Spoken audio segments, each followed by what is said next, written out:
Helen Keller کی کہانی قوت و سماعت و گویائی یعنی بولنے اور دیکھنے سے محروم ایک بچی کی کہانی جس نے اپنی معذوری کے باوجود نہ صرف اعلیٰ تعلیم حاصل کی بلکہ اپنی ہمت اور ولولے سے دنیا کے ہر اس انسان کے لیے مثال قائم کی جو کسی بھی چیز کو اپنی زندگی کی رکاوٹ سمجھتا ہے۔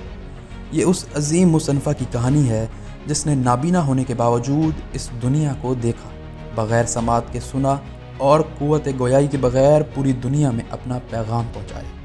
یہ وہ حیرت کدا ہے جسے انسان جتنا جانتا جاتا ہے اس کی بے یقینی میں اتنا ہی اضافہ ہوتا چلا جاتا ہے۔ اس لڑکی کی ہر کامیابی بلا شبہ ایک عظیم کامیابی ہے جس کے پردے میں جانے کتنی بے بسیاں بے چینیاں چھپی ہوئی ہیں۔ بلند حوصلوں کی مالک اس بے مثال لڑکی نے ہر اندھیرے اور بے بسی کا ڈٹ کر مقابلہ کیا اور اس کا روشن چہرہ دنیا کو فقط خوشی کے آنسو ہی دکھاتا رہا۔ 27 جون 1880 کو امریکی ریاست البات کے قصبے میں پیدا ہونے والی ہیلن کیلر بھی عام بچوں کی طرح نارمل تھی، لیکن 19 ماہ کی عمر میں ایک خوفناک بیماری کے باعث نہ صرف نابینا بلکہ قوت و سماعت اور قوت گویائی سے محروم ہو گئی۔ جب ہیلن کیلر تعلیم حاصل کرنے کی عمر کو پہنچی تو والدین اپنی بچی کے مستقبل کے لیے سخت پریشان تھے۔ ان کی خواہش تھی کہ کوئی معجزہ ہو جائے اور ان کی بچی کی تعلیم کی کوئی صورت پیدا ہو جائے۔ اسی خواہش میں انہیں ایک ایسا مسیحا گراہم بیل ٹیلی فون کے موجد کی شکل میں ملتا جو انہیں ایک خصوصی اسکول کا پتہ دیتا۔ والدہ بچی کو لے کر پرکن اسکول پہنچتی جو نابینا افراد کے لیے مخصوص ہے، جہاں اسکول کے ڈائریکٹر ان کی ملاقات ایک بلند حوصلہ 30 سالہ استانی اینی سلوان سے کراتے ہیں جو اس کی استاد مقرر ہوتی ہے۔ یہ استانی ہیلن کی زندگی میں انقلاب کی طرح داخل ہوتی ہے اور اس کے گھر میں رہ کر اپنے منفرد انداز سے اس کی تعلیم کا باقاعدہ آغاز کرتی ہے۔ یوں ہیلن کیلر اور اس کی استانی کے درمیان 49 سالہ رفاقت کا آغاز ہوتا ہے۔ اینی گھر میں رہ کر ہیلن کی تعلیم کا حروف تہجی سکھانے سے آغاز کرتی ہے۔ اینی ابتدا ہیلن کے ایک ہاتھ میں گڑیا پکڑاتی ہے اور دوسرے ہاتھ پہ اس کے حروف لکھ کر اسے نام سکھانے کی کوشش کرتی ہے۔ پھر اسی طرح ایک ہاتھ پہ پانی گراتی ہے اور دوسرے ہاتھ پہ نام لکھتی ہے، یہاں تک کہ یہ عظیم استانی انڈے سے چوزا نکلنے تک کا عمل اسے ہاتھ پر محسوس کراتی رہتی ہے۔ اس طرح سے مشکل ترین تعلیم کا باقاعدہ آغاز گھر میں رہ کر شروع کیا جاتا ہے۔ 1 سال کی انتھک محنت کے بعد وہ اس قابل ہو جاتی ہے کہ باقاعدہ اسکول جا کر نابینا افراد کے ساتھ سیکھ سکے، لہٰذا 1888 میں وہ باقاعدہ اسکول جانے لگتی ہے۔ ہیلن کی تعلیم کا دوسرا دور بریل کی تعلیم سے شروع ہوتا ہے۔ بریل ایک ایسی ایجاد ہے جس میں ابری ہوئی تحریروں کو انگلیوں کے لمس سے محسوس کر کے پڑھایا جاتا ہے۔ اسی طرح بریل پر پن سے نکات بنا کر نابینا افراد لکھتے بھی ہیں۔ ہیلن کے لیے بریل بہت مددگار ثابت ہوئی۔ اس کی مدد سے ہیلن نے پڑھنا لکھنا سیکھا اور باقاعدہ خطوط لکھنے شروع کیے۔ ہیلن کے خطوط ہی سے سب کو اس کی غیر معمولی صلاحیتوں کا اندازہ ہونے لگا۔ دوستوں، دنیا حیرت انگیز ثابت قدمی کی کہانیوں سے بھری ہوئی ہے جو آپ کو مزید حاصل کرنے کی ترغیب دے سکتی ہے۔ میں ہمیشہ سوچتا ہوں بہت سے لوگ اپنی امیدوں، خوابوں اور مقاصد کو اتنی آسانی سے کیوں چھوڑ دیتے ہیں۔ 1890 میں اس کی عظیم ٹیچر اینی نے ہیلن کو کچھ مخصوص مشقیں کروانی شروع کر دی جن کی وجہ سے ہیلن نے انگریزی کے حروف تہجی کے مختلف الفاظ کی آوازیں نکالنے لگی، لیکن یہ اتنی دھیمی ہوتی تھیں کہ صرف اینی ہی سمجھ پاتی تھی۔ ہیلن دوسروں سے بات چیت کے لیے لوگوں کے ہونٹوں پر اپنی انگلیاں رکھ کر بولنا سیکھی۔ اس نے بریل کے بعد رفتہ رفتہ اشاروں کی زبان بھی سیکھ لی۔ پرکن اسکول میں 6 سال تعلیم کے بعد 1894 میں وہ اپنی ٹیچر کے ساتھ نیو یارک چلی جاتی ہے اور 2 سال راہیٹ ہماسین ڈیف اسکول سے تعلیم حاصل کرتی ہے۔ 1900 میں ہیلن نے یونانی، لاطینی اور جرمن زبانوں کے ساتھ ساتھ الجبرا اور جیومیٹری کے امتحان پاس کیے اور ریڈ کلف کالج میں داخل ہو گئی۔ کالج کی مصروف ترین زندگی میں اس نے اپنی زندگی پر کتاب the story of my life لکھی۔ اپنی کتاب the story of my life میں وہ لکھتی ہیں کہ میری زندگی کا سب سے خوبصورت دن وہ تھا جس روز مجھے میری ٹیچر ملی۔ وہ کہتی ہیں کہ اپنی اس ٹیچر سے میں نے سیکھا ہے کہ پرندے، پھول اور میں خوشی کے ساتھی ہیں۔ یہ میری ٹیچر کی ذہانت، ہمدردی اور پیار کا انداز تھا کہ تمام مشکلات کے باوجود تعلیم کا پہلا سال ہی بہت خوبصورت بن گیا۔ ہیلن نے اپنی ساری کوششیں اپنے ہی جیسے دوسرے افراد کے لیے وقف کر دیں۔ وہ ذاتی طور پر لوگوں کی رہنمائی کرتیں اور انہیں زندگی کا مقصد سمجھاتیں۔ وہ نابینا افراد کی بے شمار تنظیموں کی باقاعدہ رکن تھیں۔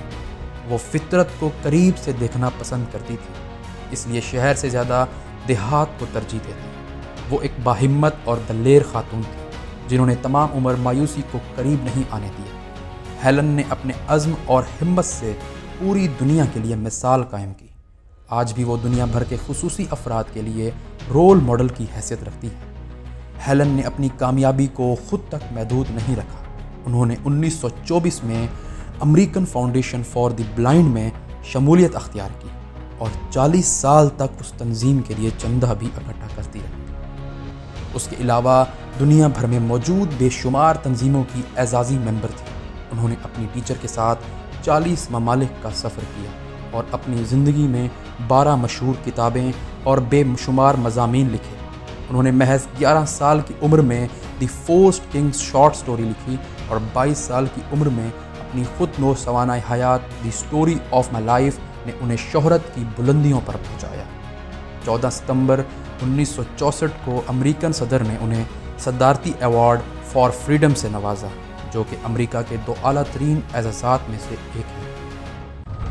ہیلن نے اپنے ایک انٹرویو میں بتایا کہ میں نے اکثر سوچا کہ اگر انسان سے کچھ دنوں، کچھ لمحوں کے لیے سماعت اور بصارت لے لی جائے تو یہ اس کے لیے رحمت کا باعث بنے گی۔ اندھیرا اسے بصارت کی قدر کرنا سکھائے گا اور خاموشی آواز کی خوشیوں کا درس دے گی۔ اکثر میں نے اپنے بصارت والے دوستوں کو آزمایا کہ وہ کیا دیکھتے ہیں۔